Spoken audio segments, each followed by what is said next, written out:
Muy bienvenidos a De Todos Podcast, el podcast de todos, donde tu voz puede ser escuchada. Sí, así como lo oyes. ¿Quieres ser tú la próxima voz?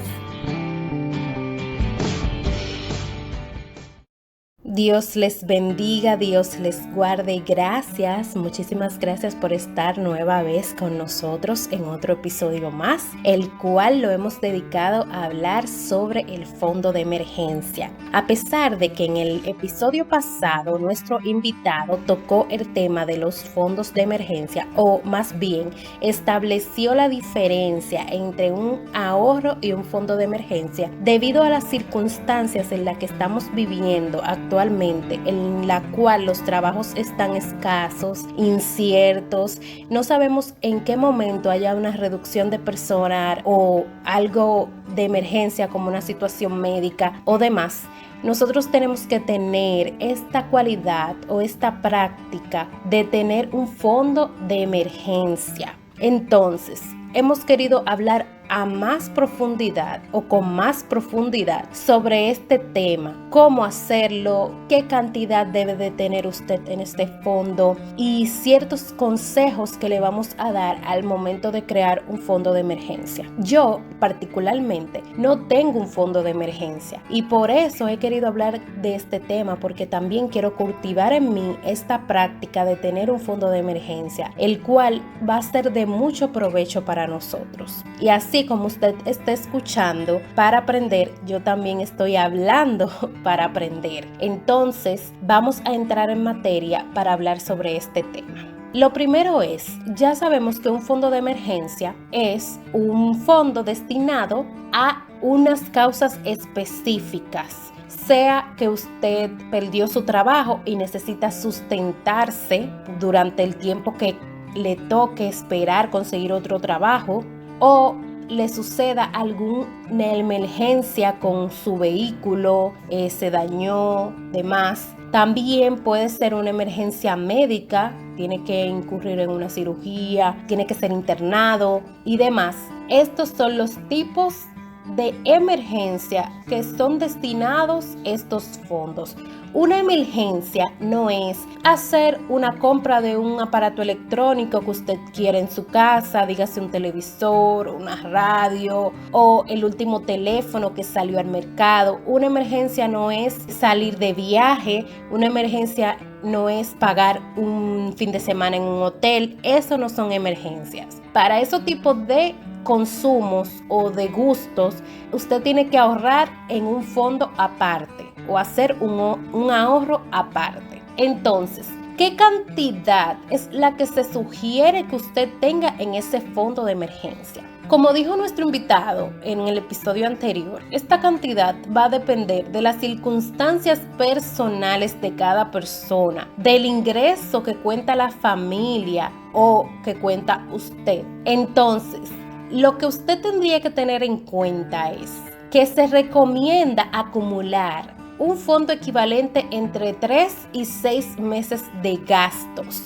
Por ejemplo, porque lo que se busca más bien con el fondo de emergencia, aunque se puede utilizar para otras emergencias, lo que se busca específicamente con esto es que usted pueda tener un fondo que le permita seguir viviendo normalmente, cubriendo sus gastos, sin que no haya ningún tipo de repercusión, sin que usted tenga que acudir a sobregirar las tarjetas de crédito, a que usted no tenga que ir a un préstamo en el banco para poder solventar sus gastos, sino que usted tenga entre 3 y 6 meses de gasto acumulado ahí, que lo pueda utilizar para pagar esos gastos y no tenga que incurrir en otros métodos para hacer esos pagos.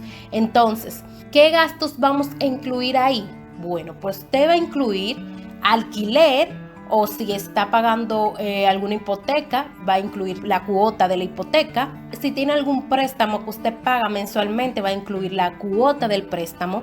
Va a calcular un promedio de lo que usted gasta en comida, quincenal o mensual, el pago de la luz, si usted paga algún seguro médico, si usted paga algún seguro de vehículo, bueno, pues usted incluye ahí su seguro. Los colegios, si tiene hijos o si usted está en la universidad y paga mensualmente su universidad, tienen que incluir también la universidad. también tiene que incluir su medio de transporte. Si usted paga vehículo público o si paga su gasolina para su vehículo, entonces usted tiene que incluir lo que gasta de promedio de transporte. Entonces, cuando usted haga ese cuadro, ese presupuesto de todos sus gastos, debe de tener en cuenta que hay gastos fijos y gastos variables. Los gastos fijos son aquellas facturas que usted paga siempre mensualmente y es el mismo pago todos los meses. Por ejemplo, los préstamos siempre son fijos, las cuotas,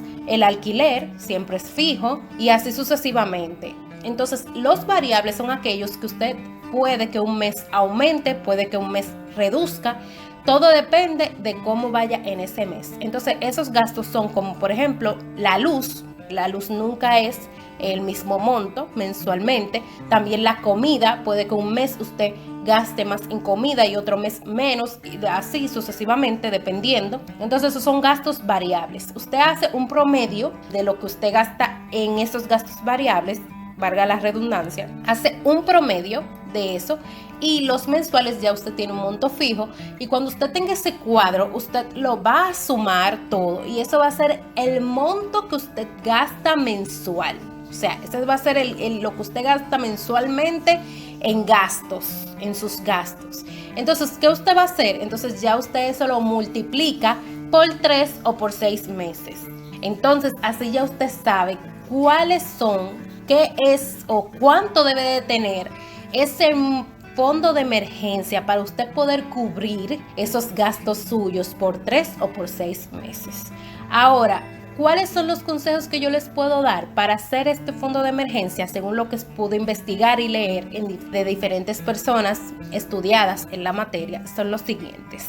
El primer consejo que le voy a dar es dar prioridad a los ahorros. Hay que tener una cierta disciplina financiera para esto, porque es fácil caer en la trampa de separar este dinero de lo ahorro y cuando aparece algo que usted quiera pagar, sea una compra, sea una factura, ya usted va y saca ese dinero y lo paga. Entonces ya ese dinero del ahorro ya pierde prioridad. Entonces hay que tener prioridad para el ahorro, armar su presupuesto, como dije anteriormente, para saber dónde va su dinero y cuánto es lo que usted dispone para el ahorro. Divida sus ahorros, o sea, no puede tener en la misma cuenta que usted paga todos los biles o de ahí que usted saca para pagar todas las facturas y sus gastos, no lo puede tener en la misma cuenta su fondo de emergencia o su ahorro para el fondo de emergencia o su ahorro para cualquier otro proyecto.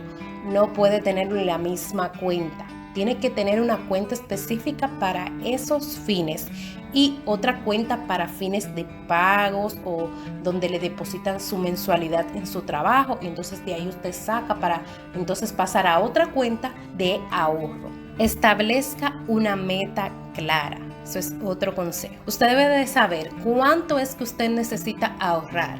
Si usted calculó los 6 meses de gastos fijos que usted tiene, entonces usted va a saber, bueno, son 10,000 pesos. Entonces ya usted sabe que en ese fondo de emergencia usted tiene que tener 10,000 pesos.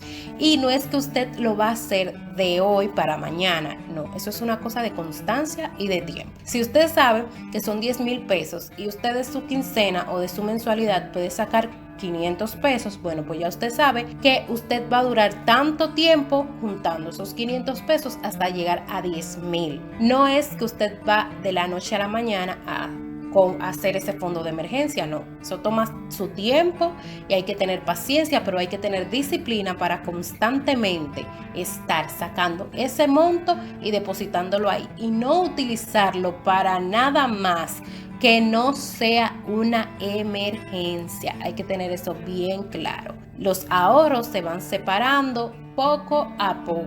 Y si usted recibe un dinero adicional, un ingreso por cualquier otra eventualidad que usted haga, tenga en cuenta también sacar de ese ingreso adicional también para el ahorro, aunque no esté dentro del proceso de lo que usted cobra mensualmente, que ya es lo fijo. Usted también puede sacar de los ingresos adicionales un poco de ese dinero para el ahorro y si quiere puede ponerlo todo mucho mejor. Así su ahorro aumenta de manera más rápida. Un error que cometemos mucho es pensar que no vamos a necesitar un fondo de emergencia porque si nos sacan del trabajo tendremos las prestaciones laborales o nuestros derechos adquiridos y vamos a tener un dinero para solventarnos. Pero no es así. Esta situación que hemos pasado durante estos meses nos ha dado cuenta que no solamente con el despido o con el desahucio usted se queda sin trabajo. Hay muchas personas que están suspendidas y que ahora, porque el gobierno está dando unas facilidades, están recibiendo un poco de dinero. Pero antes de que el gobierno aperturara ese beneficio, estaban suspendidos sin cobro, sin ninguna remuneración. Entonces, qué bueno hubiese sido que nosotros todos tuviésemos ese sentido del ahorro y estuviésemos con un fondo de emergencia y quizás había muchas personas que tenían un fondo de emergencia, pero quizás otras no. Entonces nosotros tenemos que cultivar esta práctica del ahorro y así nosotros mejoramos nuestra vida. También tenemos cierta tranquilidad porque en cualquier proceso, si nos toca o que nos despidan o que haya una reducción de personal o que haya una suspensión como hubo en estos tiempos de labores, usted tiene un fondo fijo ahí y ya no tiene que preocuparse porque ya usted sabe que usted tiene para el alquiler, tiene para la comida, tiene para su transporte si se tiene que mover, tiene para pagar sus estudios, tiene dinero suficiente para solventar meses de gastos fijos en lo que usted puede recuperar de nuevo su trabajo o conseguir un trabajo nuevo o conseguir otro tipo de empleo. Entonces es bueno que nosotros hagamos conciencia en cuanto a estos porque es beneficioso. Y como dice Proverbios, no te apoyes en tu propia opinión. Hay que también aceptar los consejos, hay que también investigar, hay que también leer y saber que muchas veces no es todo como nosotros imaginamos o pensamos. También hay otras perspectivas, otros puntos de vista que también son buenos y hay que ponerlos en práctica. Esto yo siempre lo había escuchado, siempre había leído sobre los fondos de emergencia, pero nunca en la vida lo había puesto en práctica. Sí, yo ahorraba con un fin específico, quiero esto, quiero aquello, quiero hacer aquello, pero nunca un ahorro que no fuera para tocarse, a menos que fuera una emergencia. Nunca tuve ese tipo de ahorro, pero ahora estoy tomando conciencia sobre este tema y veo la importancia de tenerlo y voy a empezar a hacerme esa práctica de ahorrar cierta cantidad de dinero para tener mi fondo de emergencia. Y sé que no es fácil, sé que esto no es de la noche a la mañana, sé que hay que reducir ciertas cosas porque muchas veces tenemos un sueldo y ya todo el sueldo tiene funciones o ya está destinado a ciertas cosas, ya todo está distribuido, ya no te alcanza para sacar ni 5 pesos. Pero sí hay ciertas cosas que nosotros podemos hacer para que ese sueldo sí nos dé para hacer un fondo de emergencia. Y es reducir ciertos gastos, ciertos gusticos que nos damos en el mes. Entonces yo, analizando mi presupuesto, dije, bueno, hay que eliminar ciertos gastos que estoy haciendo, ciertos gustos que me estoy dando en el mes y sacar ese dinero y ponerlo en el fondo del ahorro. Y quizás sea difícil al principio, pero cuando ya uno tiene un hábito, una rutina, ya uno cultiva una práctica, todo es más sencillo. Bueno, mis queridos oyentes, hasta aquí ha llegado nuestro episodio del día de hoy y espero que esta corta plática le haya servido de motivación para aperturar su fondo de emergencia. Antes de finalizar, quiero informarles que estaré dando un taller acerca de compras por internet para que todos los que estén interesados estén pendientes, que más adelante les daré más información acerca de esto. Recuerde que Jesús le ama, Jesús le quiere salvar y si no le conoce, nosotros le podemos servir de guía para que usted le conozca. Todos los sábados tenemos un nuevo tema edificante para usted y nuestras redes sociales en Facebook y Instagram estamos como De Todos Podcast. Ahí nos puede escribir cualquier idea, cualquier sugerencia, cualquier pregunta y nosotros estaremos felices de leerle. Dios les bendiga, Dios les guarde. Hasta la próxima.